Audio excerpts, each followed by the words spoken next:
This is the Tom Barnard Podcast. Listen live weekday mornings, 8 to 9:30, or anytime you like as a podcast on the Tom Barnard app at tombarnardshow.com or wherever you get your podcasts.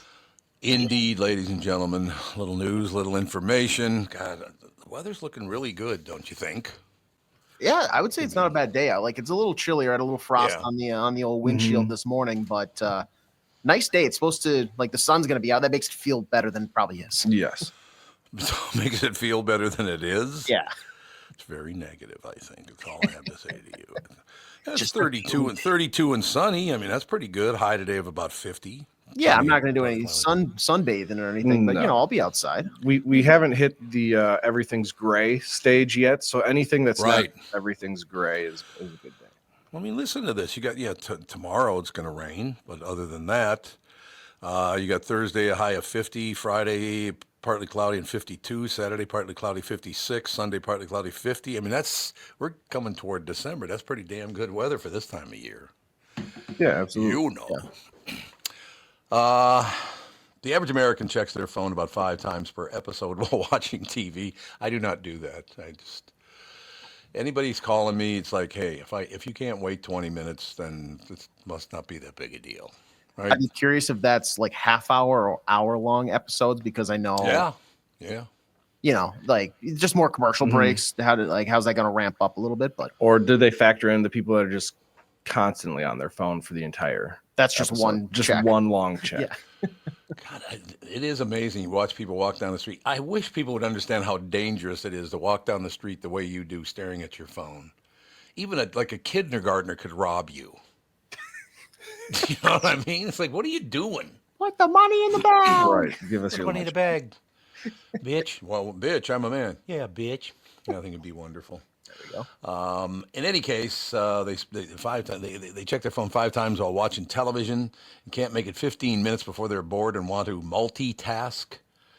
We've hit a point where if you're staring at a screen, you're probably staring at more than one.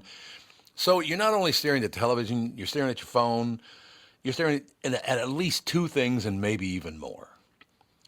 It's a lot of involvement, don't you think? How about relaxing? Do you ever think about that? It's a lot of screen time. A lot of screen time. Yeah. I don't remember people doing that with books back in the day. Reading multiple books. I'm bored of one book, so let me put that one down and read, Catch from the Rye. Now back to the Odyssey. And it's true. According to a poll out this week, the average Gen Zer checks their phone 6 times during a TV show. That's per episode, and not just young people. Millennials check their phone 5 to 6 times, Gen X 4 to 5, and baby boomers 3. Most people said that if they're watching a show or a movie at home, they're probably using their phone at the same time. 78% of young people said they usually are. Even 41% of baby boomers said yes.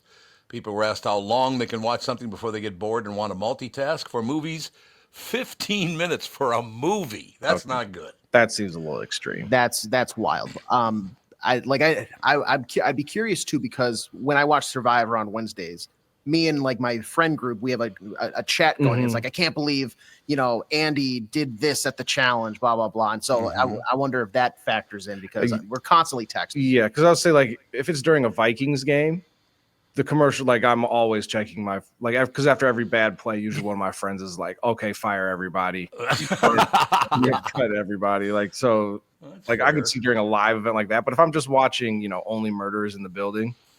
Right. My phone's, I don't even know where my phone is. Okay, there's some really, really bad news in here. And it's news, and it's exclusion news. When you read these things, it's like, especially somebody of my generation. See if you can figure out where the pain is in this statement.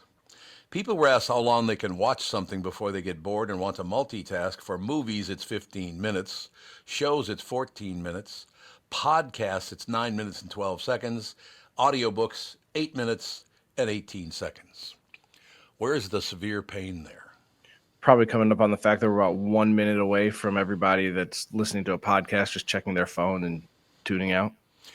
That's exactly it. But the bad news for the generation, they mentioned television. Then they mentioned television. Oh, I'm getting some kickback here. All of a sudden, I have an echo. It came out of nowhere. Oh, now it's gone. I think that was on your side. No, it might have been. Yeah, it could have been. Echo. Oh, yeah, make it worse. That was the bad news, that I have to work with you two. That was the bad news for everybody. It happens once in a while. Yeah. Again, 15 minutes, 14 seconds for movies. 14 minutes for shows. Okay, so that's television. Mm-hmm. Podcast, 9 minutes and 12 seconds, and audiobooks, 8 minutes and 18 seconds. What's missing? Oh, they didn't even list radio. You got it. I would assume they just went, radio, podcast, same thing. Now it's echoing again. Oh, no, it's not echoing again. What the hell is that? Now, you're doing this on purpose, AJ. AJ's just hitting the echo button. Echo, Tommy. With giant button, it's just off screen, and I'm pressing. Red, do not press. I love that. It's just off screen, and I'm pressing it.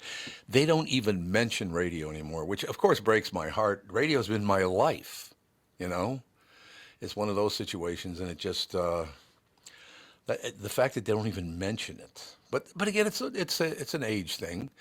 I think the break right now, they said, is 38 years old. Between, do you listen to mostly podcasts or do you listen to mostly radio? 38, and then it gets up to like 53, I think, where they use both, and then over 53, they listen to the radio. Mm-hmm. So I mean, it's a completely different world now than it was back in the day. It's like, can you imagine? Well, it's got to be tough too. It's got to be a bitch for local television. I know Channel 5 has a local TV show that they do. It's a good show and all the rest of it. Yeah. But does anybody else in town even do that? I don't know. Yeah, I know. I know. Like, what was it? Fox has the Jason show. There's like the that's right. Twin Cities Live, which that's obviously out of Channel 5. Channel 5. Channel 5. I think on like NBC, Care 11, I think they just do soap operas like in the middle of the day. Like they have the Days of Our Lives and stuff like that. So I don't know if they have that as much. Yeah, other than that, it's just local news and whatever sports team happens to be on a local channel. Yeah, there's not a lot of local TV time anymore like that. When I was a kid, it was, man, you had tons and tons of TV time. You flip it over to the community access, and it's like some high school play. Yeah, followed by like a church program, yeah. You got that deal going. I don't know what the future is and all that stuff, because the world is changing in a big, big way. There's no doubt about that. Kind of interesting also, I was watching the national news this morning, and they are claiming on the national news that it wasn't who we thought that got Donald Trump elected, that it actually was women that elected. They changed. That doesn't mean that they were the highest rated voters. It just means the biggest chunk of them moved toward Trump to make the election a possibility. I guess that's what they mean. But does that surprise you that women had moved toward Donald Trump and away from a woman? Yeah, a little bit. And then, I mean, depending on who you ask, everybody's got a different, it's, Latino men, it's South Pacific, West Hemisphere, only eats red meat, people that got elected. But yeah, I think I think people underestimated the Trump following and maybe overestimated Kamala following. And I think because she kind of was announced late in the whole process. Oh, yeah. Running. So I wonder how much that factors into just not having the requisite time to kind of get everything prepared. Mm-hmm.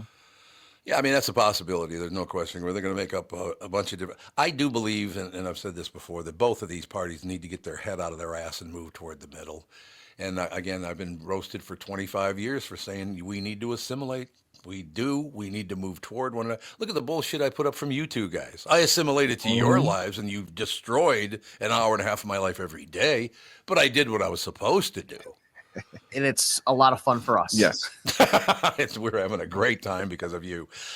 There's nothing wrong moving toward someone. And please do understand again, this isn't really about Democrats. It's not really about Republicans. It's about who gets the money. That's what my God, did you follow some of these stories? The money. This woman spent $1.02 billion in about a month. By this woman, I mean Kamala Harris. Yeah, that's how.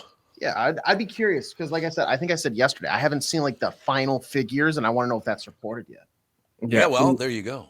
And like, how much is she paying her staffers or just politicians in general? Like, put the signs out, because I feel like you're giving those guys like $100,000 because that's a lot of money to be spending.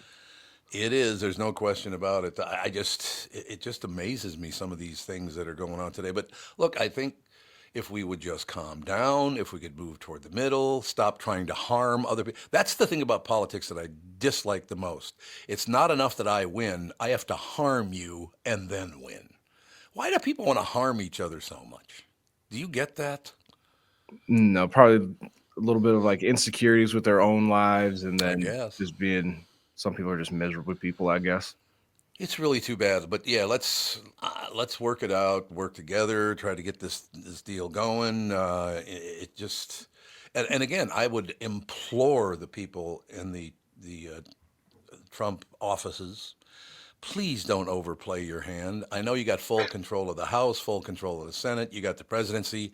Do not take advantage of that by overplaying your hand like your two parties, the Democrats and Republicans, do all the time.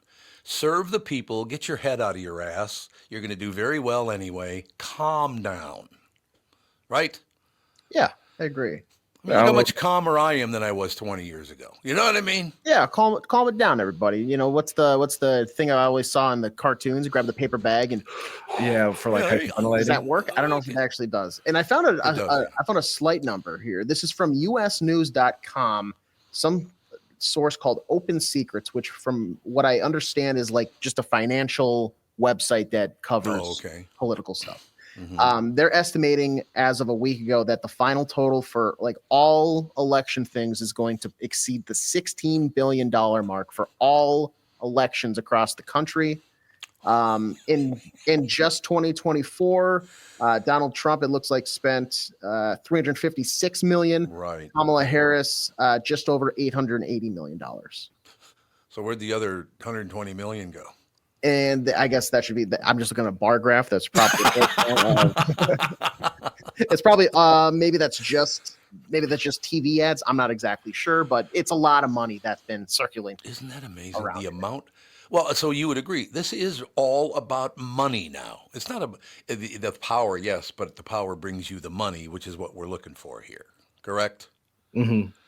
Yeah. I mean, I just, would you two parties, I'd be honest with you, I would have no problem if things worked out and everybody got their head out of their ass. My mother was an ardent Democrat. She loved the Democratic Party. And even she, at the end of her life, was not happy with the greed in both sides of the ball here. So, you know, I wish I could have been a Democrat forever, but they're the ones who turned on me and try to ruin my life, which I'll never understand. But, hey, look, I love them. First of all, you guys probably have noticed by being on this show now for a couple of years, 95% of my friends are Democrats. I mean, you might have noticed that, correct? Yeah. You didn't notice that? See, you guys attack me all the time, and you didn't even know that to be true. See, I've always thought you had a pretty even plate. Mm-hmm. Well, I mean, you look at... You associate yourself with people of all beliefs and backgrounds. Well, I try. Yeah. I try.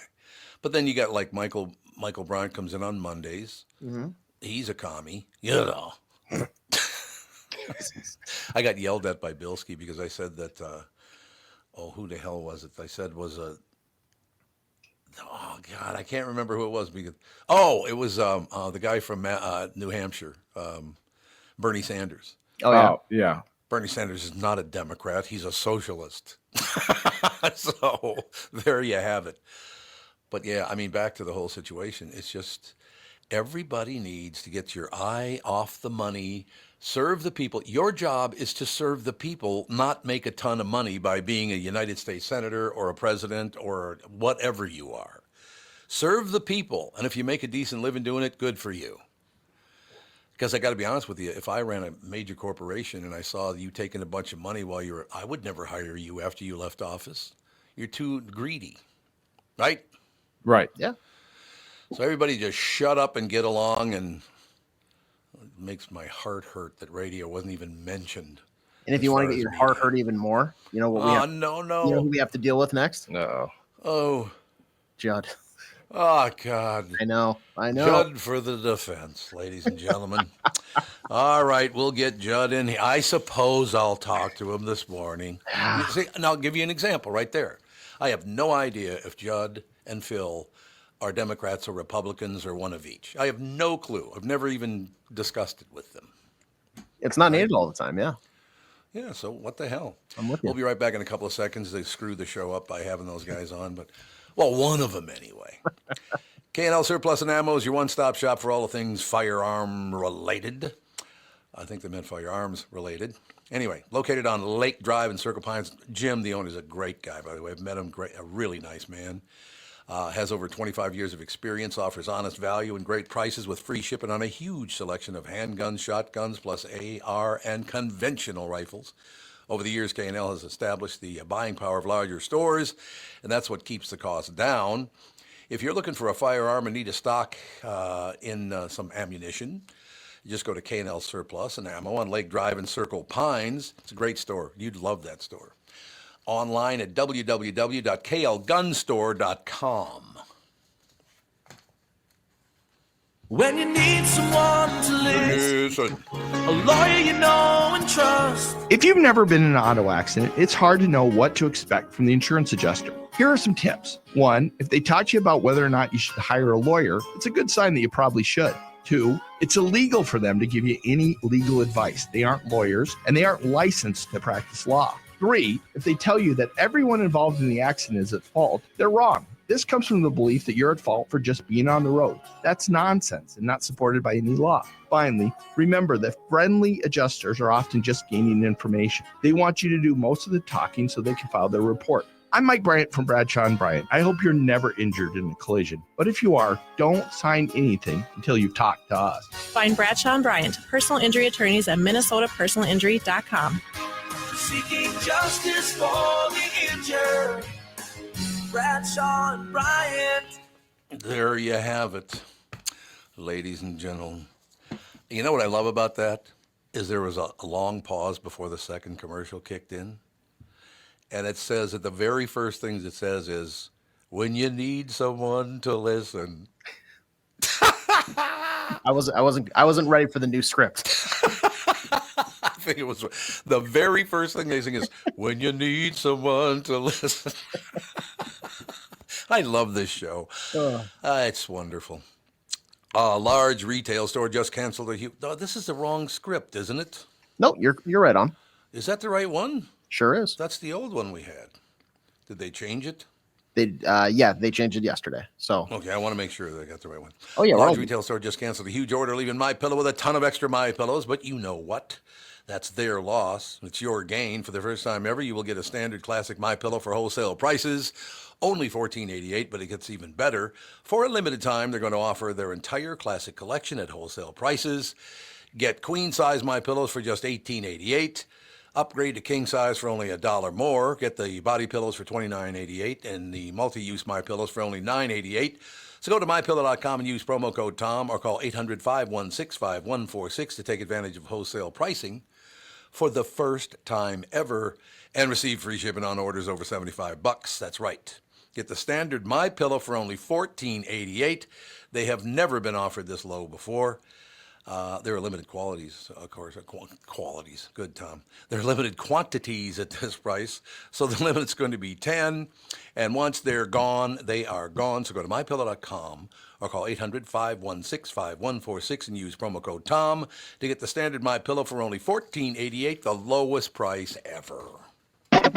You're listening to the Tom Barnard Podcast. Indeed. Ladies and gentlemen, it is time now to bring forth... What's that guy's name again that's on the show? I keep forgetting. Oh, I had the paper somewhere. Yeah, let me check the roster here. One sec. Ladies and gentlemen. Keep looking. We're looking. There's no question about it.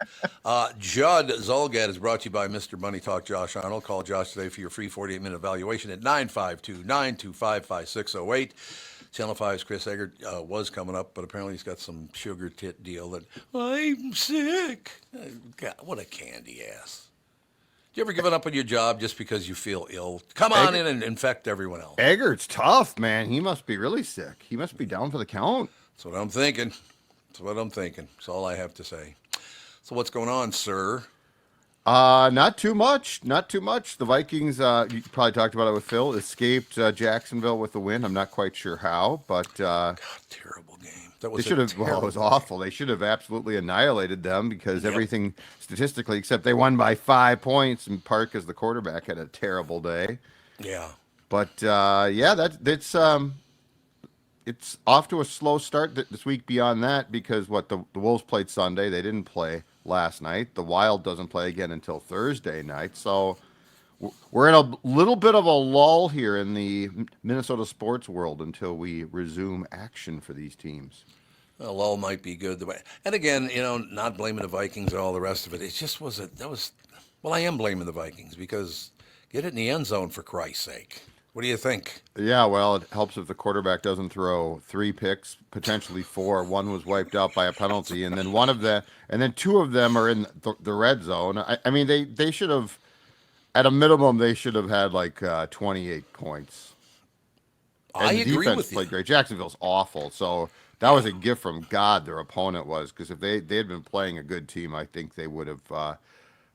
I think they would have lost, and they probably wouldn't have generated the offensive stats. But yeah, Sam Darnold's got to get himself together, as they say. But he got 4 teams in 3 years. Isn't that what he's got on his docket so far?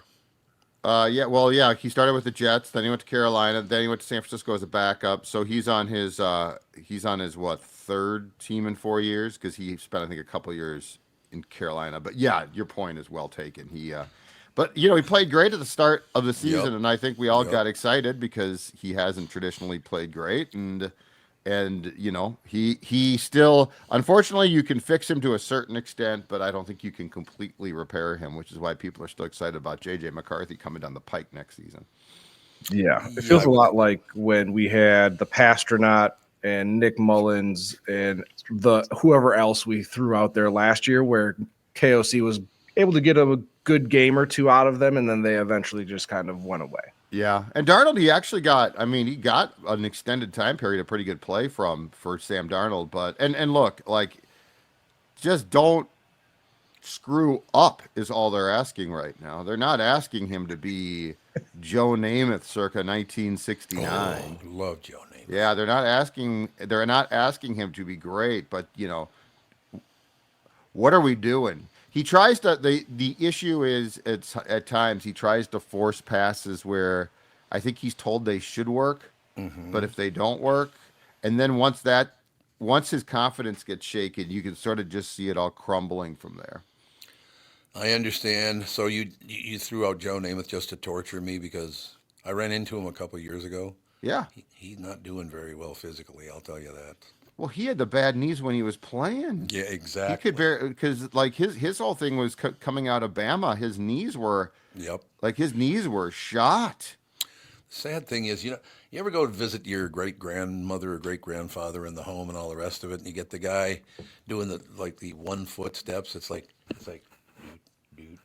Mm-hmm. Oh yeah. I want a piece of bread. It's like, oh. That's Joe. That's Joe now. Yeah, it pretty much is. Yeah. But back in the day, what a great guy, man. Just a supreme talent, just a great guy. Did a lot for football. Oh, God, yeah. I one of the first Playboys, really, in sports. Oh, yeah. And I do mean Playboys. He was, he had his hand in the club that got him in trouble in New York, the nightclub, and he was definitely one of the first. He might have been the first really marketable, face of football. Yeah, like across, right. Not more than it wasn't just football fans that know who Broadway Joe was. But you know what? I can picture everybody else on that team in Miami's face except for the quarterback back in the day. Greasy just didn't go on TV much, did he? Who's that? Bob Greasy. Oh, Bob Greasy. You know what? I don't know what at the time, like he did end up post career being an analyst, but he was. I mean, he was definitely the polar opposite of Joe, though. Oh yeah, that's what I'm saying. But yeah, you had like Bob Greasy and Staubach with the Cowboys, who was popular, but again, he was the polar opposite of Namath. So yeah, you're probably right. I mean, I don't know at that time. There were definitely athletes who were out and about, but I don't know at that time if it was if it was as played up as it would be now. In fact, I'm pretty Yeah. darn sure it wasn't. But I mean, Joe, you couldn't miss. No, that's a very good point. It probably is totally different, but it all feels the same because, life changes and life moves on and all the rest of it. But I just look, they got a good record. They're 7-2, and they're not playing anybody any good for a couple more games, are they? No, they've got the Titans, who I believe are 2-7 on Sunday, and then they've got the Bears, who are just self-destructing. And it looks like the Bears aren't going to fire their coach, which is great, because if you fire your coach, you often get that sort of quick bounce back. Mm-hmm. Like, it's the new coach. We're going to play hard. And then you accidentally win games like the Saints. The Saints fired their coach. They played the Falcons, who were the first place team in the NFC South, and they won. The Saints won. And now, do I think that this guy is a great head coach? No, but you get that sort of spark. So the Bears, if the Bears just keep status quo, if I'm the Vikings, I would be very happy about that. Judd, did you see the clip yesterday of Eberflus calling into the ESPN Chicago station? God, it was hilarious. Just amazing for Tevin and Tom, who may have missed it. I did not see this. He has this weekly preed upon, he's going to call in. He's going to talk to like the flagship show there. Mm-hmm.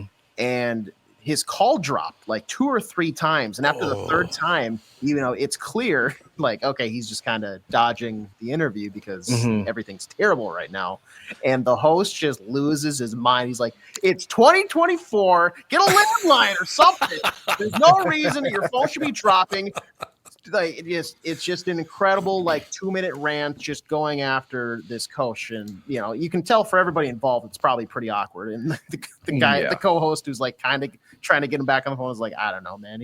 I think we lost him. Yeah. Him and Mike McCarthy both feel like two guys that know what's coming, but we just have to go through the motions to get to the end of the year. Oh, God, the Cowboys thing's a mess, too. You're right about that. Remember back in the day in radio when somebody would tell a story and then they actually would look for the audio to play for us? Remember when that used to be? AJ. Get in the audio bank over there. And I didn't know this was going to come up today, so I'm looking forward now.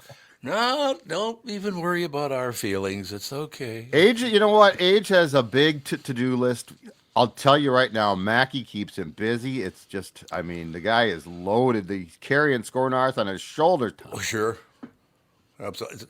So, AJ, how long is your SKOR North day? What time do you leave usually? It just doesn't end ever? Well, today I'll probably be there till 4:30 or 5. Oh, so you put in a full day of work. What the hell? That never happens in podcasting and radio, and that's television for certain. And then he gets home, and this old guy sends him videos to post. Oh, probably never in the right format either. He's always got to no. Anyways, here's that clip for you guys. There, we just bought him time. Last week, that are you in crisis? And you said, no, we're not.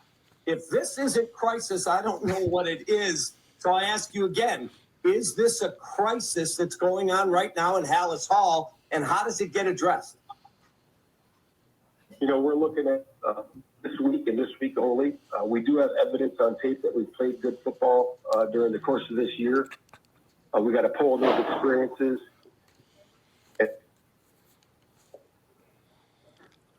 Just coach. Phone breaks up this is the third time. The offense right now. Coach, your cell phone's as bad as the offense, and then it goes into just an unbelievable rant about get a landline. We got to get this guy blah, blah, blah. I'll drive to his house if needed. Blah. He's clearly in his car on purpose is what I think. Yeah.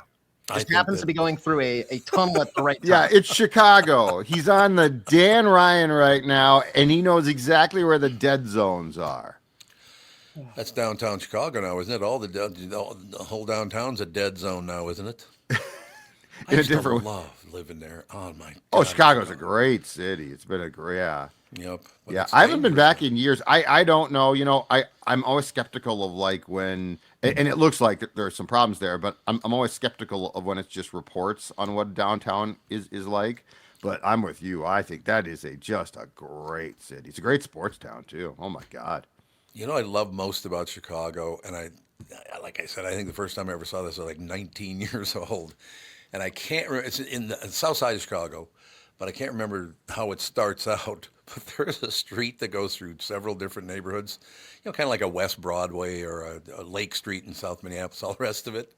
But there, according to the people who live in that particular neighborhood, the name of the street changes. So it's like when you start out, you're on Pope Pius the 12th Avenue, and you get about 3 blocks. All of a sudden you look up and it's Cesar Chavez Boulevard as it goes through each Oh, it just changes? It changes, which I think is wonderful. That's not confusing at all. No. I just love that. What does your GPS do? Yeah, exactly. But not, hey, you can have Pope Pius the 12th. That's good. That's okay. But we need Cesar Chavez's name. Rerouting. Oh, bleep this. That'd be great if GPS just swore. It would be good. Absolutely. Just bleep this. Just pull over. Give up.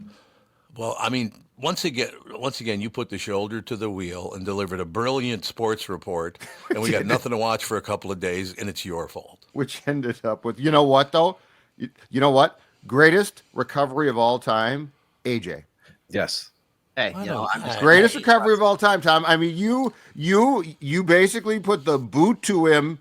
And he recovered by finding the clip of a coach who his cell went into a dead zone. Yeah, guys, here. Wait. Are you going into a dead zone now? Is that what? Yeah. Hold on. Oh, he's in a dead zone. I was just in a dead zone. I'm sorry. Oh, wait, that was the mute button I hit. Well, that is a dead zone of its own, basically. Oh, God. So that'll work out. I love it. All right, guys. All right, Pally, we will talk to you tomorrow. Sounds good. Bye. Thanks a lot, ladies and gentlemen. Judd, Zulgad, SKOR North, brought to you by Mr. Money Talk, Josh Arnold. Call Josh today for your free 48-minute evaluation, 952-925-5608. I got to ask you, a lot of people I know are sick right now up there in the land of 10,000 lakes. Everybody is sick. It is incredible. Yeah. I got a flu shot. They were doing them at Hubbard, I want to say 2 weeks ago now. And like that knocked me out for like that night, maybe part of the next day. I've been feeling good ever since, but it feels like everybody is just getting sick left and right. It's crazy. It really does. So basically, Chris is not going to be with us today. So is one of you guys going to put on your reporter hat? Is that what's going to happen here? Yeah. During the break, we'll each find a story. How about that? Is going to have some audio with it too that we could look for. Only if the audio is related. Only if that is the best answer. Best answer you could give. You know what? One thing I do enjoy about being in this business. What's that? It usually takes people about, and Tevin, you've known me for a long time. Mm-hmm. I think it takes people about a year and sometimes even 2 to realize when I attack people on the air, I'm not serious.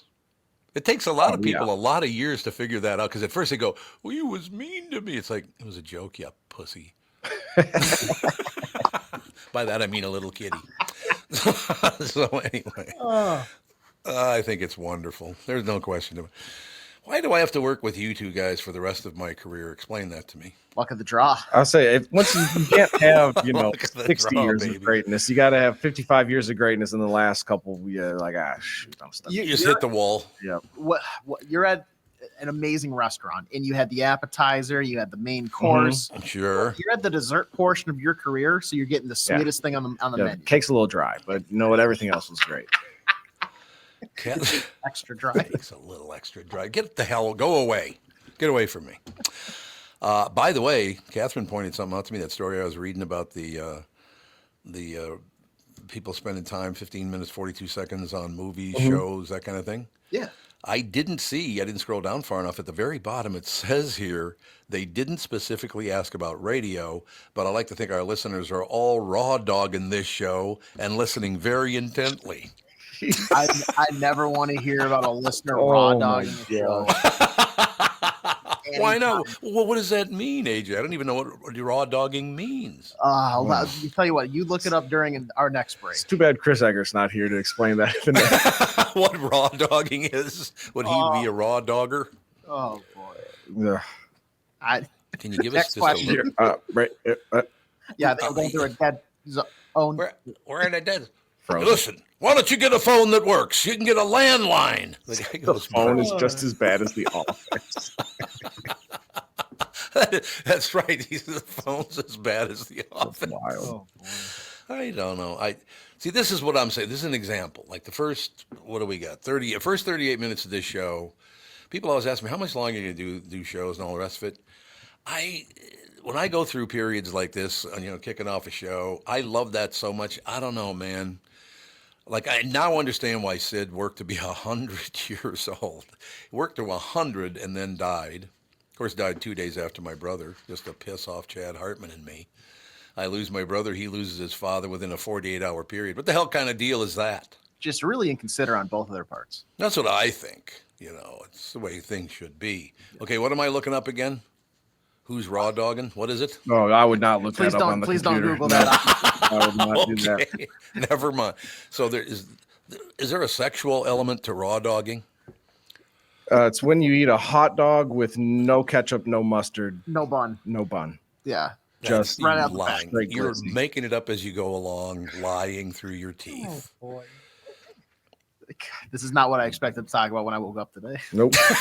Well, it says raw dogging. And by the way, the word raw dogging, all the other letters are black. Raw dogging is printed in blue letters. So it sticks out even more. There's a link. That means it's a clickable. It's a hyperlink. Don't click that link. I'm begging you. No. Do not click on that blue word. Okay, we're not going to click the raw dogging link. Oh, wasn't there a TV show called Raw Dog or a radio show? It was called Raw Dog, wasn't it? Yeah, maybe we could look it up during the break. Oh. I got no idea. We got to move along though now because we got Young MC coming up at what time? He'll be on in about 5 minutes. About 5 minutes. So that'd be perfect then. Young MC, ladies and gentlemen. And by the way, did you see the picture that they sent along for Young MC? He looks rather dapper. Yeah, look at this. I'm a professional man, and I want you to know. I love that. That's wonderful. That should be good. We'll be back in just a couple of seconds, ladies and gentlemen. Young MC promoting Young MC's song Fun Part, currently on the Billboard Chart at number 37. We will talk to Young MC just minutes from now.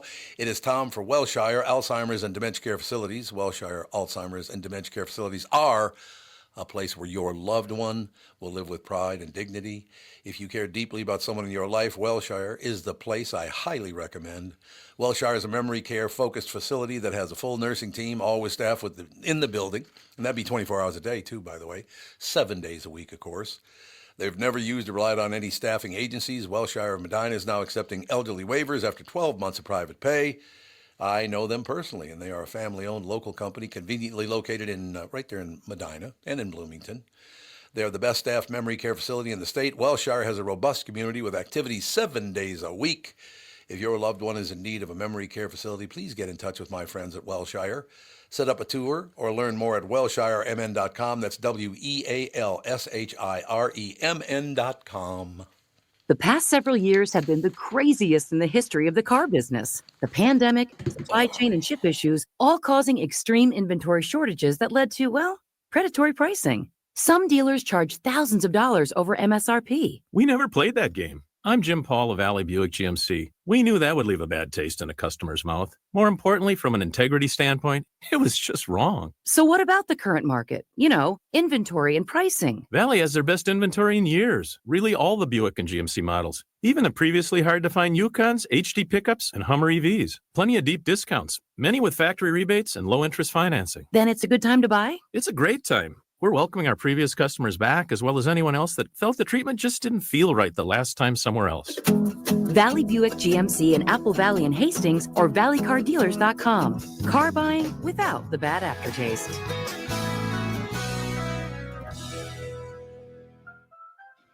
I'm talking with my friends Michael Bilski and Brad Huckle of North American Banking Company. Guys, business owners have had to deal with a lot over the last few years, haven't they? They sure have, Tommy. We pride ourselves on being able to help our customers with the challenges they face. Our business bankers are experts and are always ready to help our customers capitalize on opportunities and solve problems. Loan decisions come quickly because they're made here in the Twin Cities and not shipped out of state like at some of the national banks in town.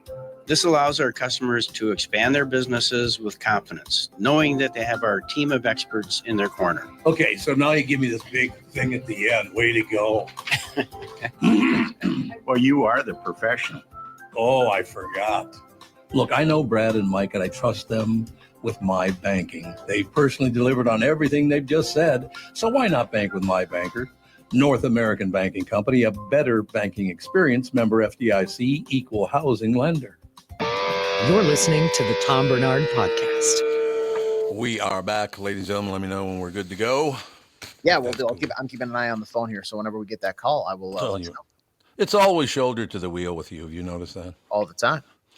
There's no this next story kind of bothers me. I if we don't get through the whole thing before Young M.C. comes on, I can get back to it. But the holiday's just around the corner, and it's really exciting for the people who love social gatherings. Of course, there are also people who secretly hoping there's another pandemic or something so they can just stay home and watch TV and drink their own booze on their own couch. According to a new survey, Americans may be getting tired of holiday gatherings. Do you agree with that? There, as an adult, there is a certain hassle depending on for me, like if I have to go to my mom's one day and she lives, an hour in one direction, and then, grandma lives an hour in the opposite direction. And now my entire holiday, because, it's not like when you're a kid, you get, 2 weeks off. So it's great. Now it's like you get maybe 2-3 days off, and you're like, well, now I just feel like all I did was drive everywhere for those 3 days. So I can see that. Cold and wet in a car for, extended period of time. I want to be on the couch yes. with, a cup of hot chocolate, watching a movie, blah, blah, blah. Yeah, I get that. Yeah. I would and feel, while you're there, it's fine. Yeah. But it's just the hassle of trying to commute everywhere. Yeah, it's kind of, unless it's like one concise drive, like a route, it can kind of be a hassle. But it's good to see everybody. So I have a question for you. Because a lot of people, young people now, I would guess around AJ's age, are not getting married. They don't want to have kids. They don't like to go to gatherings. What made your generation step aside like that, AJ? Do you have any idea? In terms of the kid portion and stuff, like right now, I could not financially support expensive. It's expensive. Like my buddy, his kid, I want to say is 5 months old now. He had him back in July. He's every time I talk to him, which now is definitely cut back, but it's I'm so tired. I'm sick all the time. Diapers are so expensive. We had to get this stroller. He told me, he's like, you know how much a stroller is? I'm like, no, 50, 60. But he's like, no, $400. Right. I could not handle that right now. And I don't know. It's just weird because some of the most influential parts of my either late teens, early 20s is all right, hey, everybody stay inside away from people. If you cough near me, you might be dead. That's what we were told and everything like that. So, right. And then, you kind of get used to that. Okay, I'm just kind of hanging out alone. I can talk to people either through text or on calls or voice chats and stuff like that. Yeah. And everybody always like you're saying oh, I'm always sick, broke, kid has to, whatever, the kid is a primary. They always end it though with, but it's the most rewarding experience of your life. But they never tell you any rewarding experiences of your life stories until it's 30 years down the road. And I get it, having a kid is great, but yeah, there's a lot of other things that come with it where you're you have to be ready to take that step and not just kind of half-ass parenthood. Yeah. It's not like a dog, where it's right. Okay, you get a little overwhelmed. Crack the window and they're fine. Exactly. This is a kid. You have to, and you no longer are important. Everything that it needs, you have to make it your top priority. So if you don't feel you can comfortably do that, I just don't feel like I'm in a position right now where I could fathom doing Sure. Yeah. And do you think that's the answer for most people your age? They just don't feel they have a big enough income or enough time on their hands to even be involved in a relationship? I think so. I would say maybe some other people maybe feel also where they would rather maybe prioritize themselves. You get to a certain part of your life where maybe your job is comfortable and, now you're not working, 60 hours a week. And now you are able to take some time off and travel and go to these places. You'd rather go to Turks and Caicos rather than oh, sure. I don't know, T-ball practice. Yeah. Exactly. So, I think some people are making a choice more to prioritize themselves, and then maybe it's a later stage. Okay, now let's maybe take this leap together. Yeah, because growing up, it was always, you go to high school, then you go to college, married, house, white picket fence. That was kind of the trajectory. And now people are well, you don't have to have your life figured out. I know exactly what I want to do and go to college for this one specific thing at 18 and you're like, oh, you can take, I think it started when people would start going on backpacking trips to Europe, and they're like, oh yeah, I took some time for myself to figure out what you want, and then you realize, yeah, having a kid and now staying at home mowing the lawn every day for the rest of my life isn't what I want to do. Well, there you go. And by the way, I just got a couple of messages sent to me that said AJ's age group, if they did get involved in things you want them to get involved in, would have no time for raw dogging. Which is ironically how you have to have the kid in the first place. So, yeah, well, okay. See, I don't know. I don't know what raw dogging is. So, yeah, okay. So you see what you're saying, playing that's how you get a kid in the first place. Yeah, that's where it originated from. Nowadays, so if usually it's, I would say, the TikTok generation. Let's say they take a flight, and instead of having maybe headphones or like a eye mask and take a nap or whatever they might do, they'll say they're raw dogging it, which is they just sit there with no outside stimulant or music, or we're not watching Netflix, and they just stare at usually the little plane that maps out where you are. And so it'll be like, and it's a lot of I guess self-reflection, but they call that raw dogging flights. Raw dogging flights. Yep. See, look at all the stuff that I'm learning now just by hanging out with you two hunyucks. We're an educational show. Is it? It depends on what day it is. Sometimes it is. How you doing there, AJ? What you got cooking? Just Young MC's wrapping up. Where I'm hearing the Lions Connect, so it might just be like one more minute. All right, that works for me. So here, Devin, here's what we're going to do. You and I will just verbally attack AJ for the next 60 seconds. And then bring it on. Bring it on. Oh, bring it on, man. So I like that. Bring it on, man. It all works for me. But no, look, I mean, the show today has been a lot of fun to do. I've learned, kind of learned something. I still don't know what the hell raw dogging is, but I'll have to. But I'm not clicking on it. When two people really enjoy each other's company, Tom. You say, hey, if you want to have kids, cool. And then there's some raw dogging that happens. So it's just sex without protection? Yes. Is that what it is? Yep. That's all it is? Yeah. And you guys were that touchy about it? It's just the context of the conversation. Parents are dropping kids off at school. And, what? I don't know. That's what. We were going to get into the whole. So that's where he puts his schwanz. I mean, I wasn't going to do that. The last thing I want is little Betty asking their mother, Betty, what is raw dogging? Because I was listening to the Tom Barnard show this morning. Well, that might happen. That's true. Mrs. Johnson. That one guy's being a jerk again. I'm just telling you. AJ and Tevin said, I'm like, no. That's exactly right, because it would not be me. It would be you two. No, they'd throw us under the bus first. What do you mean they? You mean me? No, I mean like the kids, when they go tell their parents that they heard the term raw dogging on the Tom Barnard show, they'd throw us under the bus. All right, we've got Young MC on the line. Here we go. There you go, ladies and gentlemen. What conversation am I getting into now? Young MC, this is a very, very. What happened was, how did that come up again? You guys remember how it came up?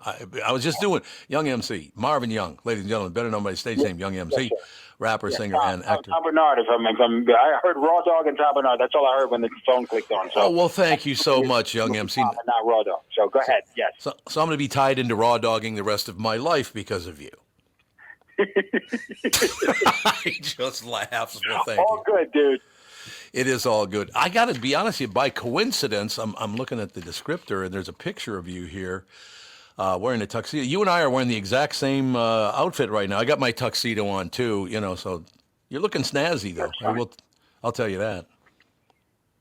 Yeah. Not great for jogging, but No, that's very true. Again, ladies and gentlemen, Young MC, rapper, singer, and actor best known for his 1989 hit Bust a Move. I love that, by the way. Bust a Move is a great song.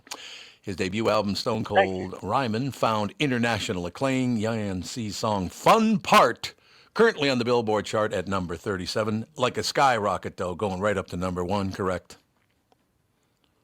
Trying.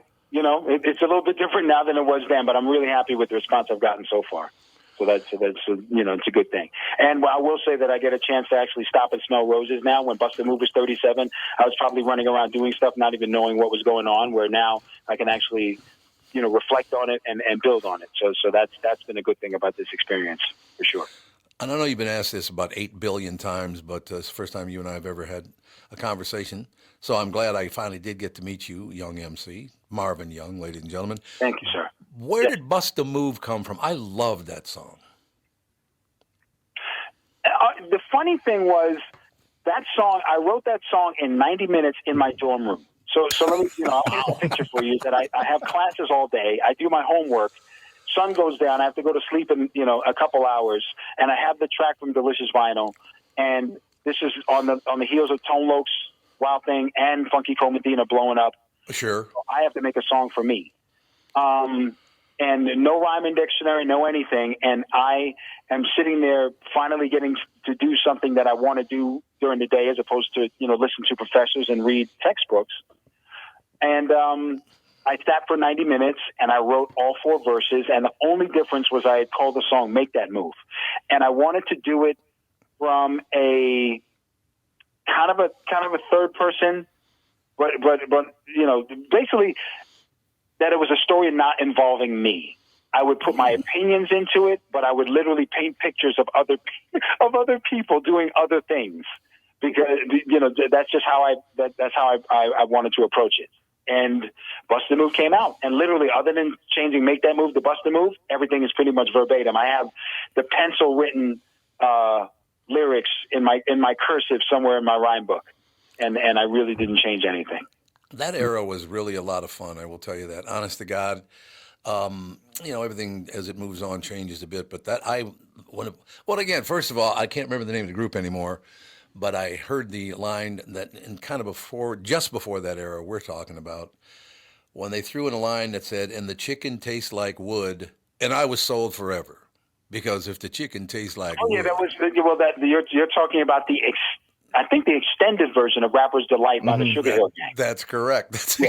And the chicken tastes like that was very story driven, and that was really the first record that I ever heard on first rap record I'd ever heard on FM radio, and I was hooked by that. And Master G, really all the surviving guys are friends of mine, but Master G especially, I'm close to. I consider him a mentor because it's amazing to me that someone that I literally grew up when I was going and doing house parties, the first record that I played, I know the guy, so that's kind of fun. That is really, really fun. Where'd you grow up, Marvin? Or I'll just call you Young MC. I like the name Marvin Young, though. That's a good name.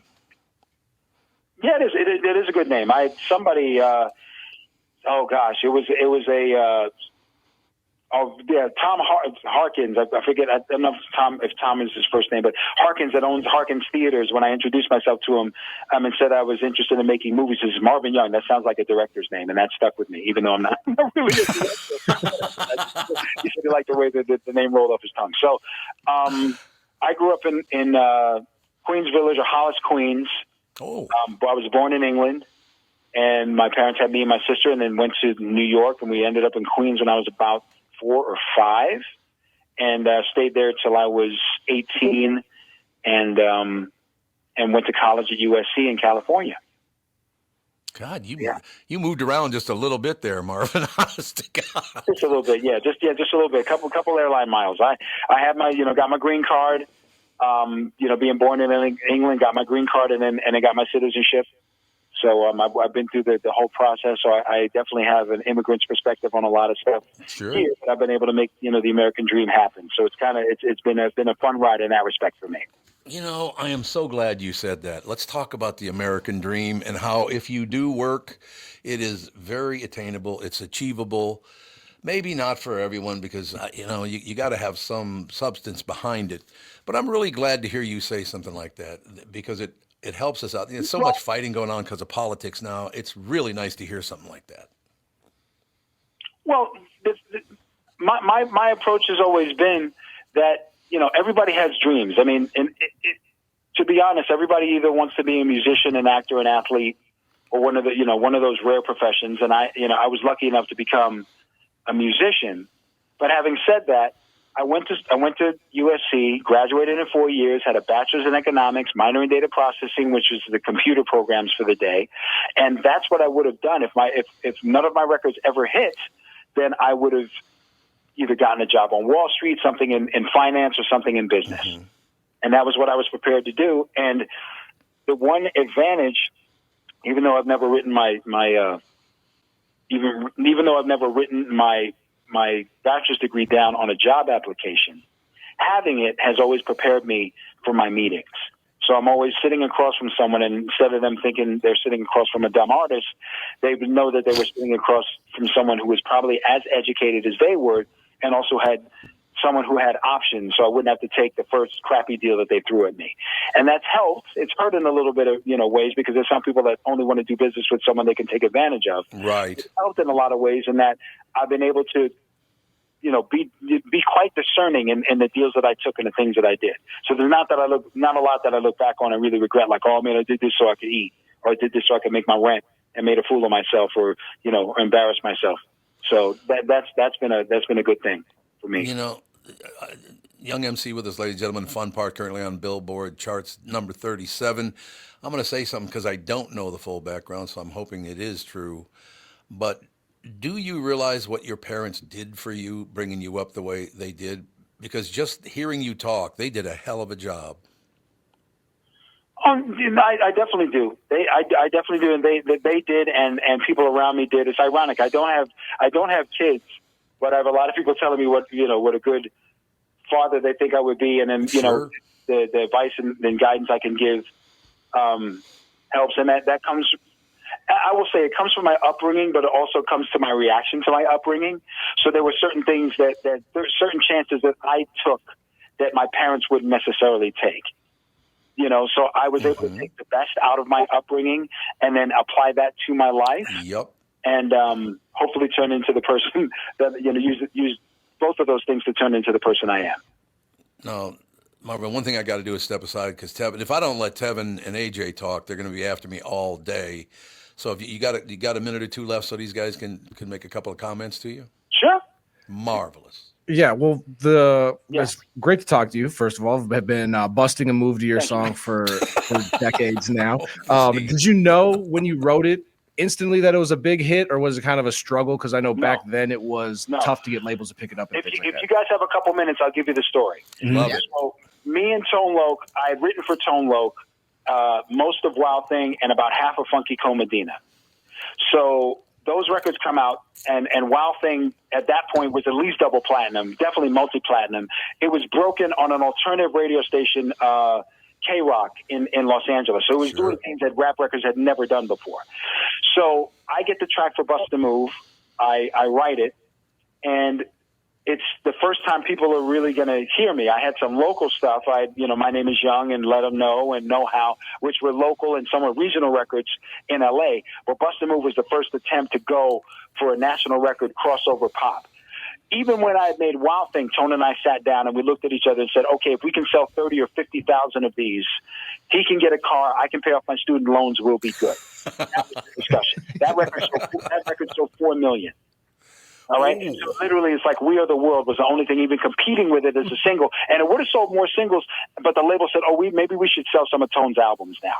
So that is the backdrop for when Bust a Move comes out. So I'm saying, okay, it doesn't sound like Wild Thing. It's slower. It has a woman singing in it. It's got a funk riff. It's more of an R&B record, or than it is a rock record. I don't know if this is going to do anything. And I had to work. I was on the doing a lot of radio shows and free shows and just a lot of things to promote the record. And it took a long time. That's why it stayed on the charts for so long, because we never had video, radio, and sales at the same time. We got video first, then we got record sales, and then from the buzz on the video and the record sales, I was able to get radio play. So I did not know it was a hit, and even when I was in the process, I didn't know how big of a hit it was going to be. And even at that point, it only topped out at number 7 on the Billboard charts. If I look somebody in the face and say, yeah, Bust a Move was a number 1 record, Billboard, they're like, yeah, of course. Never even got to top 5. Pre-SoundScan, that's the reason, but never even got to top 5. So, no, I did not know it was going to be a hit. That is amazing. I got to tell you, honestly, I love having people like you on, because you kind of set the path. Your parents did a good job. You understand how to live life, how to be successful, and handle it in a good way. You've handled your success very, very well, Marvin. And if you ever get a chance to come into town, please come into the studio. I'd love to sit face to face with you and talk about what life really is all about. Okay. I definitely look forward to that. That would be very cool. I do too. Thank you, sir. Have a magnificent day. Young MC song Fun Part, currently on the Billboard charts at number 37. And we're going to have Young MC back as often as we can. Thank you, sir. Boom. I think he had to dip out to go to the next one. Art gave him the old hook. The old hook. think But when- God, I think- what a great guy. Very No down to doubt. earth. Mhm. I mean, that's a guy who also has been like he's been in the game now for decades, just doing it. He kind of producing at some parts, but now back, behind the mic, just like a trailblazer. And it's weird because 100%. I didn't know that it never got to top 5. I would have I assumed didn't the either. move was a number 1 smash hit, Yep. triple platinum. Yeah, that's crazy. But I honestly, God, maybe the three of us should, after the show, one of these days, sit on the phone and talk about this, because I have gotten messages from people we've interviewed saying, you need to interview people more because you guys do interviews unlike anyone else. They're either kissing ass or they don't know who you are, or they didn't pay attention, or people love coming on this show, and it doesn't matter how big a star they are. I mean, we just had Young MC asked if it was okay if he stayed on for a few more minutes. Oh, absolutely. I mean, it's like, what? That, and then was it last week we had the Outer Banks cast, and we were just Yep. Yep. Shoot, we asked her something, and she was something like, I about have some no like treasure idea. from 1718 or whatever. How'd you not know that? But I think that we're moving forward into the next part of the show, I would love to do a lot more interviewing because you guys do handle it very, very well. We don't talk over. That's the number one thing. We do not talk over one another when we're interviewing somebody. That's very big because you are some of these people. They're 3 guys talking at the same time through the entire interview. That was a thrill for me. Honest to God, I hope to meet Marvin Young in person someday and I'm telling you, he kind of took what he learned as a kid and pushed it forward and said, hey, if this works, great. And if it doesn't, I got a backup plan. Very, very smart guy. Mm-hmm. Don't you think? Oh, absolutely. Yeah. I love Bust a Move too, by the way. Yeah. And some of Billboard doesn't have, so like Bust a Move got up to number 7 at one point. So it doesn't have the list, but for 1989, their final one, like songs like My Prerogative by Bobby Brown or Every Rose Has Thorn by Poison, Straight Up by Paul Abdul. So he was going up against some heavy hitters. Yeah. That kept that's like 7 Mike Tysons fighting each other. Look Away by Chicago. Yeah. Look, when we're talking about talent, we're talking about genius. Yeah, we're talking about Young MC, but we're also talking about Josh Arnold. Who's up next? Does thinking about retirement make you uncomfortable? Sometimes anxiety for wondering if you saved enough can be overwhelming. But what if I told you that you could ease those tensions in just 48 minutes? My guy, Josh Arnold, Mr. Money Talk, can sit down with you and get you on the right track for your financial future. Josh has navigated it all when it comes to uncertain market and economic conditions, and he'll always provide straight talk. Never sugar-coated advice on how to reach the finish line with your retirement goals. Don't let your financial worries give you an ulcer or keep you from calling Josh right now. His 48-minute no-obligation consultation could be just what you need to feel better about your future. Call Josh today at 952-925-5608. Set up your free 48-minute no-obligation consultation. That's 952-925-5608. Investment services offered by Josh Arnold Investment Consultant, LLC Security Investment Advisor. Past performance is no guarantee of future results. All investments must involve risk. You know that. All comments and opinions of Josh Arnold do not constitute investment advice. I am a paid endorser. Is that text you're sending so important that you missed your turn? Is that text you're sending so important that you ran the red light?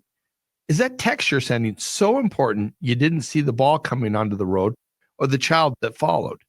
Hi, I'm Mike Bryant from Bradshaw & Bryant. When you take your eyes off the road for even 4 seconds, your vehicle travels 100 yards. That's the entire length of a football field.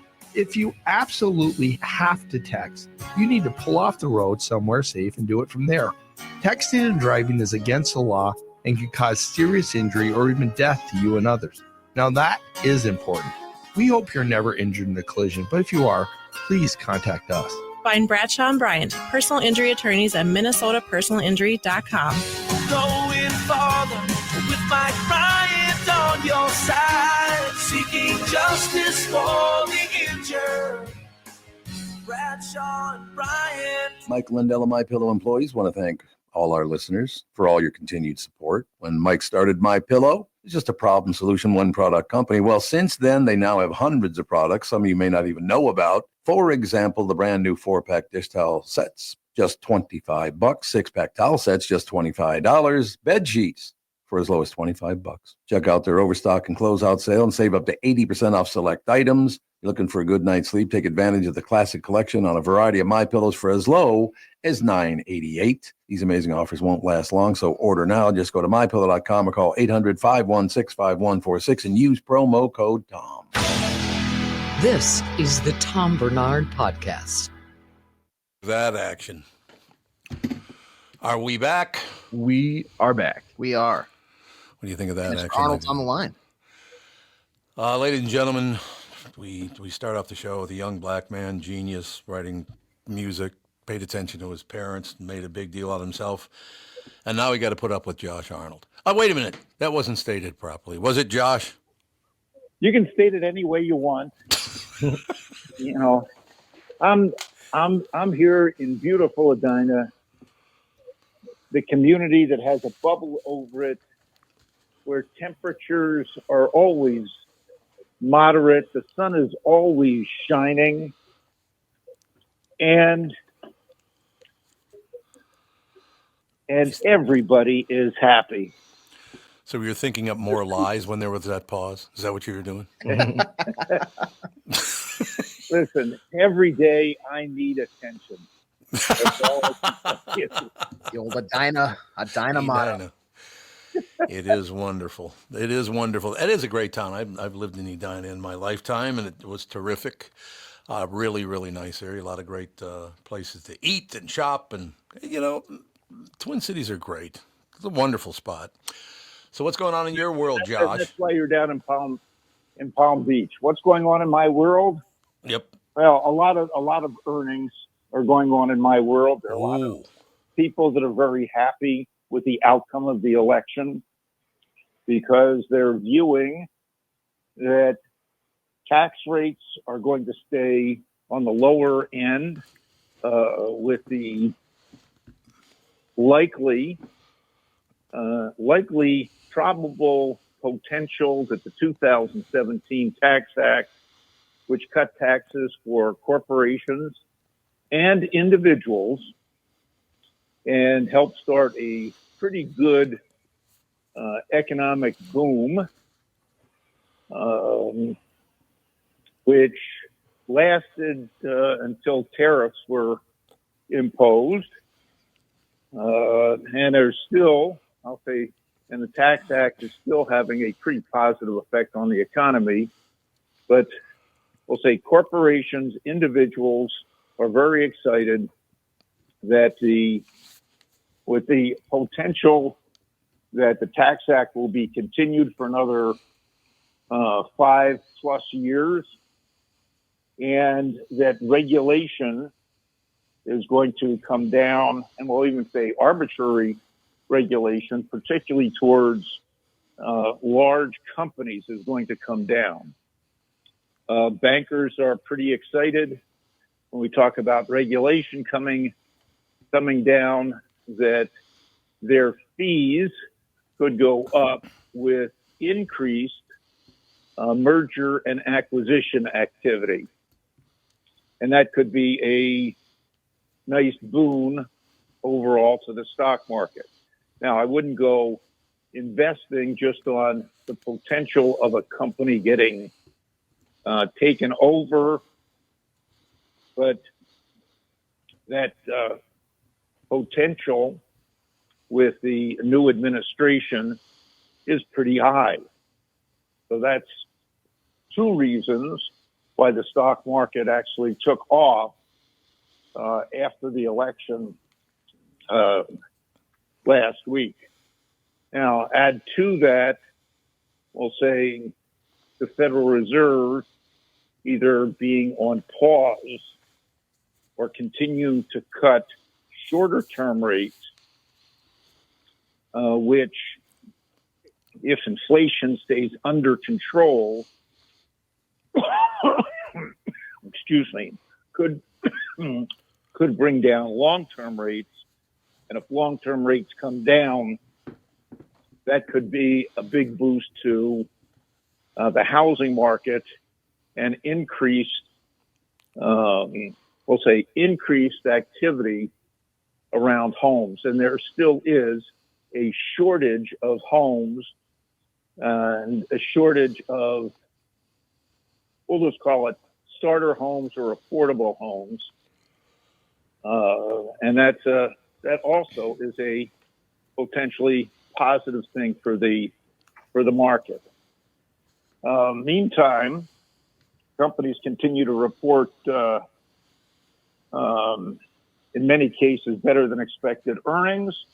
So you have Home Depot was up today, same store sales growth, while up only 1.2%, did beat on the top line and bottom line and raise their guidance for the next quarter. Partly that could be on the hurricanes and the need for rebuilding in a lot of southern states. Shopify, which is a company that helps small businesses, although they help larger businesses with their online presence, had a huge quarter. And their stock is up about $18 a share now. So that is a big move. Live Nation, well, they beat on the bottom line. They missed a little bit on the top line. They provided no guidance other than to say 20 million tickets have been sold going into the next quarter and into the next year for upcoming concerts. Ooh. That's a big number. 20 million. 20 million tickets pre-sold for concerts or concert dates that haven't yet happened over the course of the next year. That's a lot. That to me is a lot of tickets, and I'm sure that those tickets are not for $5 a head. Right. Live Nation has also continued their worldwide expansion of concert venues, and again, with lower regulation and maybe a return to sensibility in antitrust, maybe Live Nation doesn't need to spin off again a company that they bought back in 2010 with the we'll say the blessing of the Obama administration when Live Nation bought Ticketmaster. Yeah. Now, a split up is bipartisan. To split Ticketmaster away from Live Nation, that follows a lot of bipartisan chatter because Ticketmaster, of course, charges a lot of money for tickets, and they're quote unquote out to rip you off because ticket prices for concerts is very high. I think tickets for concerts is high, but the resale market, and Ticketmaster is not the, we'll say, only one in the resale market. I think they have plenty of competition there. The resale market is where, tickets for concerts and other events really skyrockets. But again, if people weren't bidding for those tickets, I don't think those prices would rise to the same level. Now, here's an interesting story for today. Honeywell, formerly a local company, now a New Jersey-based company, had a activist investor, Elliott Management, take a pretty good-sized stake. Elliott Management is looking around at other companies that are in Honeywell's space and saying, Honeywell is underperforming relative to, we'll say, General Electric, which broke up into three companies, and others. So they're going to take an activist role, and they're pushing for Honeywell to break up into several parts. And that's pushed Honeywell to push their stock up $15, which is we'll say a nice boost. So a lot happening in that space. Meantime, because I know that you're a good friend of Elon Musk, you do have to know that he can treat you to dinner, the next time you get together, because he is now $70 billion richer since the election. Now, that's primarily on the back of Tesla's stock zooming up as a lot of people seeing the success of Elon Musk and his actions in the election said, we've got to have a piece of whatever Elon Musk does. And the only way they can get a piece of what Elon Musk does is to go buy Tesla stock. And Tesla stock has just zoomed. And I would come back and say, here's this guy put $130 million towards the election of Donald Trump.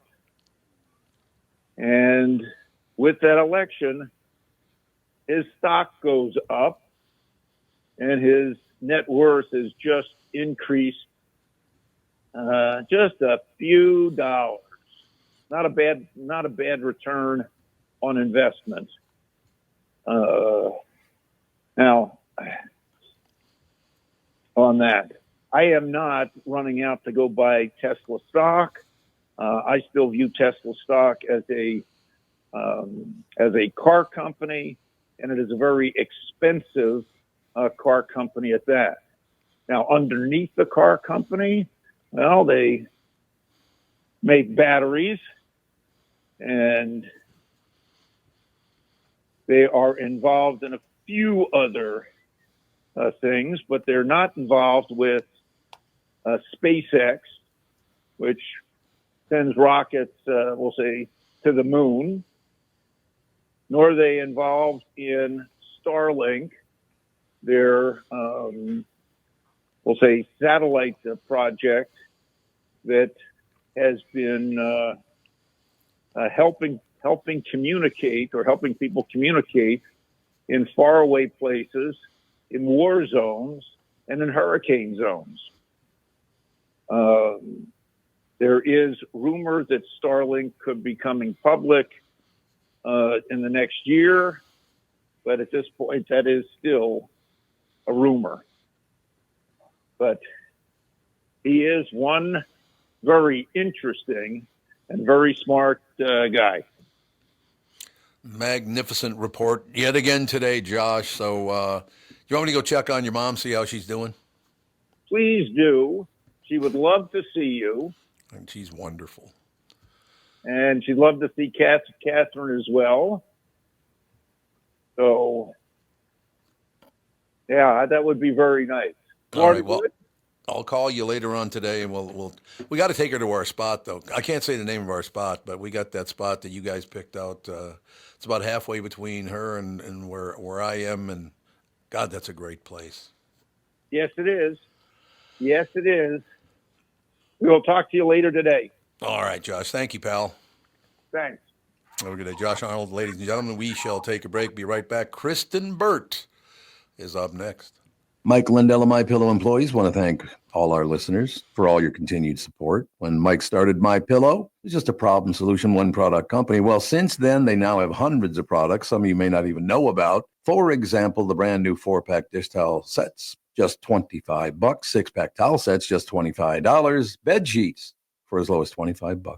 Check out their overstock and closeout sale and save up to 80% off select items. You're looking for a good night's sleep? Take advantage of the classic collection on a variety of MyPillows for as low as $9.88. These amazing offers won't last long, so order now. Just go to MyPillow.com or call 800-516-5146 and use promo code TOM. When you need someone to listen, a lawyer you know and trust. If you've never been in an auto accident, it's hard to know what to expect from the insurance adjuster. Here are some tips. 1, if they talk to you about whether or not you should hire a lawyer, it's a good sign that you probably should.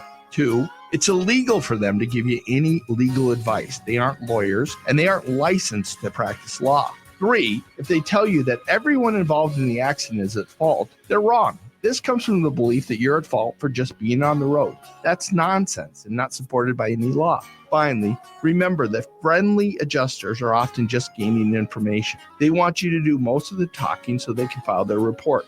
I'm Mike Bryant from Bradshaw & Bryant. I hope you're never injured in a collision. But if you are, don't sign anything until you've talked to us. Find Bradshaw & Bryant, personal injury attorneys at minnesotapersonalinjury.com.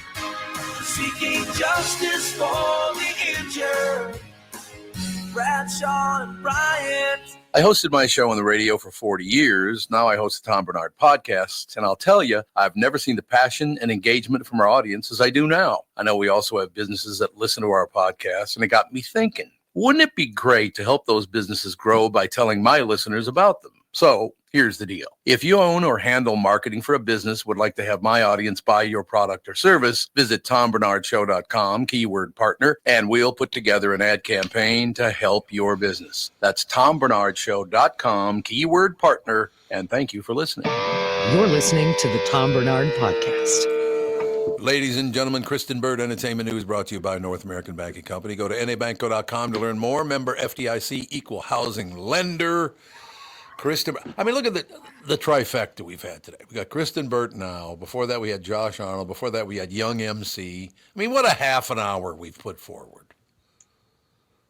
Hey, we've been busting a move all day.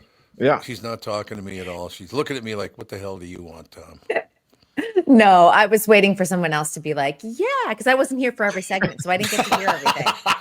So in other words, you're saying that Tevin and AJ didn't do their job. They didn't. They dropped the ball and left you hanging. There you go. Because I heard Josh's segment, which was excellent, but I did not hear Young MC, unfortunately. So I'll have to go back and listen. You ever met him? I haven't, but I do his song all the time. Mm-hmm. Oh, great guy. Really nice young man. Very smart young guy. You could just tell. Did you bust a move together? We did indeed. And then I busted a... No, I'm not going to say that. Whoa, Kristyn Burtt Entertainment. What is happening today? I don't know what you guys are reacting so strongly for. Kristyn, we I was going to say I was busted. Yeah, this day's been filled with that. We've had raw dogging. Raw dogging. I don't even know what that is. I know what raw dogging is. Do you know what raw dogging is, Tom? No, I have no idea, but it was in a story that I was reading this morning. And I said, and by the way, the rest of the script was printed in black letters, but the word raw dogging was in blue letters. That's why it even came up. It was a hyperlink, yeah. We begged him not to click whatever that was. And we didn't. We didn't click it. You could go to Urban Dictionary later on your personal device and see what it says. Make sure it's not on a Hubbard connected device. Yes. Yeah. Correct. Can I do this? Can I go Urban Dictionary? Can I do that?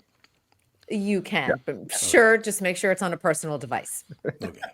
Kristyn Burtt Entertainment News brought to you by North American. I got to find out what the hell is so horrible about this. I can't even bring it up on the screen. It sounds terrible. Anyway, Kristyn Burtt Entertainment News brought to you by North American Banking Company. Go to nabanco.com to learn more. Member FDIC, equal housing lender. Kristyn Burtt with us. It just fascinates me because I've heard the word before, but I have no idea what the hell it is. But every person I brought that word up in front of went, oh, God, run the other way. It's unwrapped is all it is. Unwrapped. Your dog is unwrapped, your hot dog. Mm-hmm. No bun, no ketchup, no mustard, no relish. So there's a bunch of fonts, video. That's what Great. It is? Just glizzy. They're not responding to me. They're not telling me what's really happening. We actually just told you exactly what it means in as polite a terms as we possibly could. It's making a baby. It's making a baby with a raw dog. Yes, your dog is You know when they tell you to wrap it to not have a baby, it's unwrapped. It's unwrapped. Raw And they do dogging. close-ups of it? No. Wait, I mean, what? I guess Wait, not to get when close. did it suddenly become a porn? I thought it was porn. No, I mean, No, if you type in raw dogging, porn will most likely come up on your computer. Oh, okay. But All right, also, let's move on from RD. yeah, because I was gonna say, but it's used very casually too. That term. Oh, it is? Yes, when you're talking about maybe hooking up with someone and you raw dogged it. You know I have to do this later on today. Matter of fact, right after the show today, I'm going to walk out in the kitchen and go, say, Catherine, what's the deal with raw dogging? Just make sure she's not holding on to anything throwable. Or sharp, nothing sharp.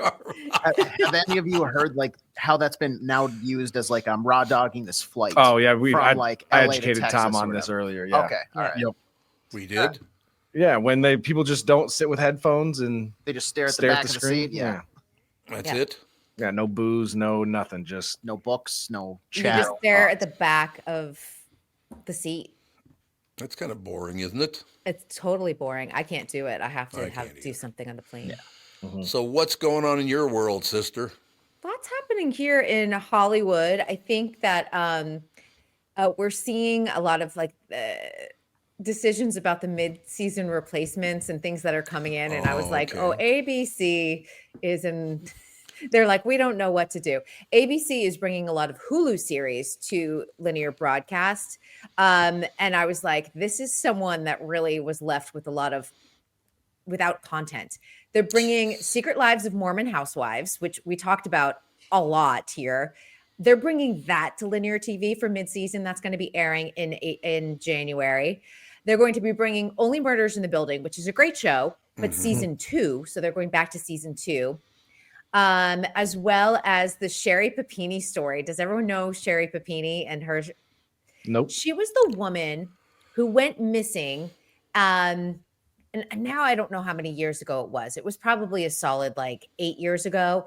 And then she popped up on Thanksgiving Day and she's like, I wasn't kidnapped, or like I was kidnapped, but she had her hair cut and she said it was 2 Latino women that did it. And it turns out she faked her own disappearance.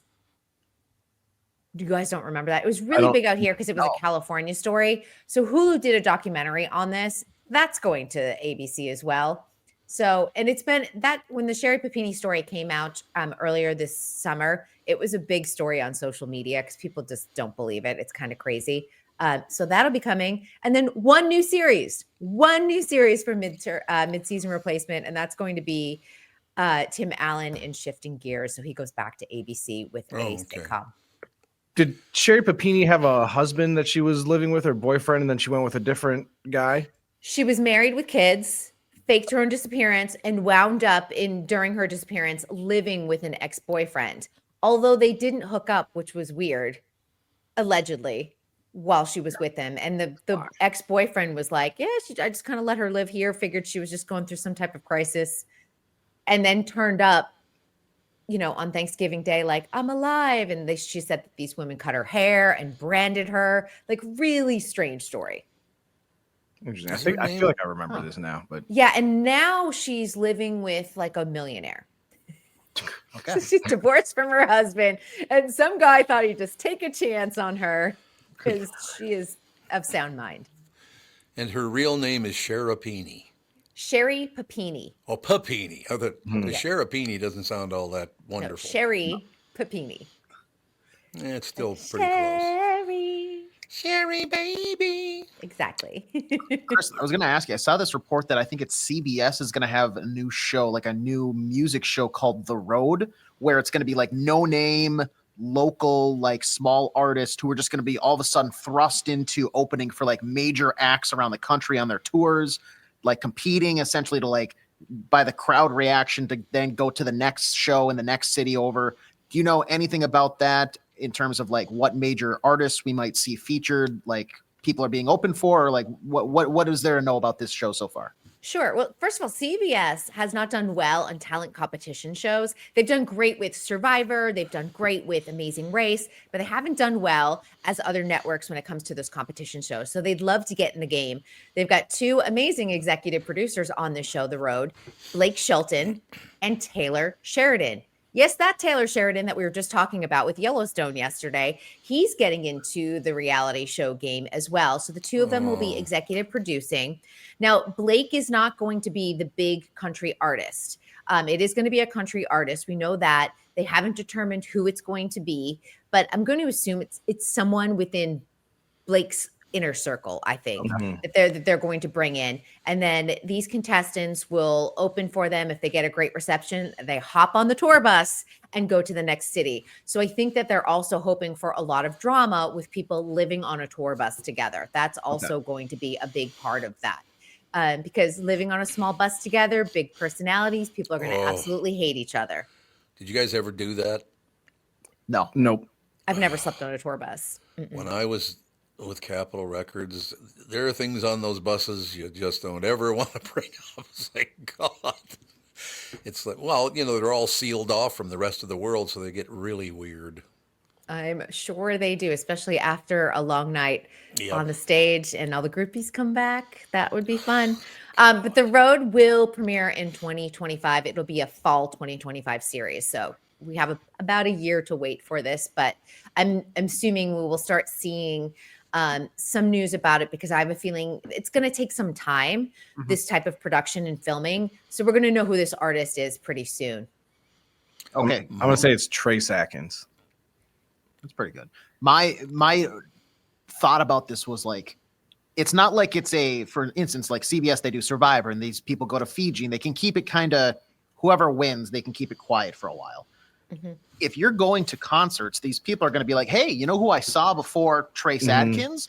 This person named, Daryl Dawson. And boy, did he really knock my socks off. And then I feel like you're going to know the spoilers before the episode actually airs. Like somebody might accidentally get more famous before, and now you're seeing them like the first one's like trying to, it's like, he's going to be there the entire show. Yep.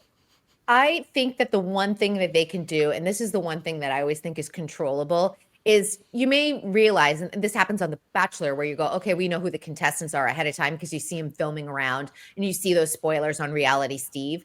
But I think with this show, if they do it all the way up until the end, so we have like our 3 finalists, let's just say, and they wait and tape that last show live. Yep. That's how you at least... Okay, we might know the finalists, but we won't know the winner. And that's probably the best way to do it. And hopefully they built in something like that, because between TikTok and Reddit, the internet is way too smart for some of these reality shows these days. For sure. And we've seen Survivor do that. Survivor, the very first season, Richard Hatch was the winner, and that was spoiled on the internet ahead of time. So now that they do that live vote in front of an audience, it's so much better, because now we don't know. They actually haven't done that for the past like 7 since their COVID. Since their COVID break. Yeah, they have them sign like Loctite NDAs where they can't talk about anything like that. Interesting. Like I've seen some cast members like have to delete their social media because they've gotten in sparring matches, and then like in the heat of the moment they say something that kind of spoils an episode or two later. But yeah, and then they just do it a pre-recorded because it's helps save for budget, not a giant live production, I think.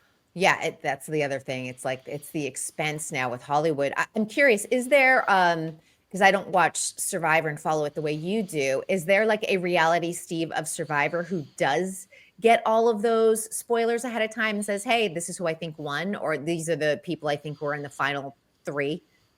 The community has like, I can't remember his last name, but it's Rob has a podcast who does. Oh yeah, Rob Sesternino. They cover that a lot in like his community, I would say, on both Reddit, Twitter, other social medias. They kind of go with how somebody's edited. They factor that into past seasons, and then like how many confessionals does somebody have, and then that percentage altogether is like. Sue has a 33% chance to win based on how much screen time she's getting so far. Okay, but they're doing it more on like the Analytical actual stuff, production, not- analytical stuff yeah, versus real life spoilers. The way Reality Absolutely, Steve is like, this person won. Yeah, exactly. And then ABC gets mad. Well, It happens. You know, but it's interesting. AJ, you were mentioning budget cuts. Hollywood really is. Things are tightening very quickly, especially in post-election. It was interesting listening to what Josh had to say too, and mergers and acquisitions. That's going to be a big part of Hollywood. A lot of the studios are probably going to merge, which really isn't good news for Hollywood because it means a huge loss of jobs and layoffs. But one thing that we're starting to see emerge on sets when it comes to contracts is called a fixed fee contract. And that means and this is an example, there's a new show coming up on Max called The Pit, and it stars Noah Wiley, and they decided to go by the fixed fee. Yeah, The Pit. It's all about Tom Bernard's armpit. see it right there. There's no sweat. You see that? Yep. It's 'cause I don't. Your deodorant is working today. And No, you I know what just that don't- means? It's 15 episodes about Tom's armpit. But here's what they were able to do. It's an ensemble show. There's 10 characters. If you are a primary character, you made $50,000 an episode, which is good money to all of us talking. But Right. it's low for television terms. You know, oftentimes people are making $150 an episode. If you're a secondary character, you made $35,000 an episode. Non-negotiable. Everyone earns that depending on your tier. And they were able to get 15 episodes instead of 6 or 8, which is good news for us as viewers. They're able to really dive into the story. And with everyone agreeing upon that, everyone kind of has that favored nations contract. It's leveling the field a little bit more, which I think will be good news for viewers, but it also maintains a budget. God, look at this. Look at this report today. That's all I have to say. What about it? No, it was a good You just said, look at it. No, I'm just saying it was a good report. If you want to get into business, this is how it's done, is all I'm saying. You're like, look at it. I'm like, what am I looking at? Was it good? Was it bad? My Does it need armpit. some tweaking? Please. Yeah, not the pit anymore. Not I the don't pit wanna- anymore. I don't want to see a hairy armpit. I'm not a very hairy person. You may have known. Look, I mean, look at. There's no hair on my arms at all. What the hell is that? Explain it to me. Am I further evolved than the three of you? Is that what No, it but is? even a shaved pit, I don't want to look at my own pits. Let's be honest. Pit. Yeah. All It's not right. the sexiest part of the body. That's all. I guess I'm going to just have to, for the next 23 hours, just suffer through until I talk to you again tomorrow. You will see me tomorrow. I look forward to it, sister. Thank you. See you all later. Kristyn Burtt Entertainment News brought to you by North American Banking Company. Go to nabanco.com to learn more. Member FDIC, equal housing lender. Look at the thrills that we have working with these people. That's what I have to say to you. So many thrills. Great show today. It was a hell of a show today. Young MC was a great guest. He kind of kicked off the whole guest thing very, very well, don't you think? Yeah, that worked out well. Judd, got to step it up. Yep. Chris, Chris, non-existent. Next week, I guess. See you never. You know what's amazing? The whole thing. How many people I know that are sick right now? Man, there's a lot of people that are sick. Yeah, I know. It's just that bugs going around. It's that time of the year. Yeah. Well, that's true. It is the time of the year, isn't it? Yeah, I think so. I just had a listener just sent me something on my phone that this $1 million that Kamala Harris paid to Oprah Winfrey. Mm-hmm. Oprah said she never got $1 million. And then they found a check that was made out actually to Harpo Productions. And she said, oh, that's not me. That was used for the people that work at Harpo Productions. It's like, bullshit. Why do they lie about it? And I'm talking about all of Hollywood, not just Democrats, Republicans, women, men, whatever it is. Once they get that fame, man, it's all about me, isn't it? Lying's just so much fun. And I'm sure there's some sort of tax ramifications where if it goes to the business, as me personally, I don't have to maybe pay as much, and that was used for this. So, So AJ, did you ever think that Tevin would deliver some like scammy advice to people? Like, I'm just saying from her perspective, she's like, I need to make sure that everybody understands that this went to my production company and not to me, so I don't get dinged in by the IRS. I know who I'm coming to next tax season. I'm not going to H&R Block. I'm not going to TurboTax. I'm going to Tevin. Going to Tevin. That loophole. Yep. There's no question. Who's the one that got $5 million from Kamala for showing up and didn't even sing her song? I don't know, but if I can, how do I get on one of these lists? Yeah. Honestly, hey, can you make it? Hey, hi everybody, it's me. Give me my $5 million. All right, fellas. Any closing words? Now go subscribe to our YouTube page. Yes. I just looked at the let me just run this by you guys. It's always pissing and moaning, sugar tit all the way, that kind of deal. I like it. I am looking. What? I said I like it. Oh, I thought I said like you. That's what I like it. It's 37 and sunny right now, but listen to this. Today, partly sunny at a high of 50. Tomorrow it's going to rain, but then 50 on Thursday, 52 Friday, 56 Saturday, 50 on Sunday, 52 Monday. Man, that's some great weather for mid to late November. Absolutely. That sounds like great, like break out football the outside. shorts. Yeah. Hang over the Break, beach. You should go lay in a chair on the beach at Lake, what is it, Bade Makaska, or however you say it. Yes. So joke's on you, Tom. You went to Florida, but Florida came here. So. That's right. Very, very true. I will tell you one thing. The day we got here, we got out of the car, it was 86 degrees. I'm like, holy. And then you took off the sweatshirt. Yes, and I took off my sweatshirt. That's exactly right.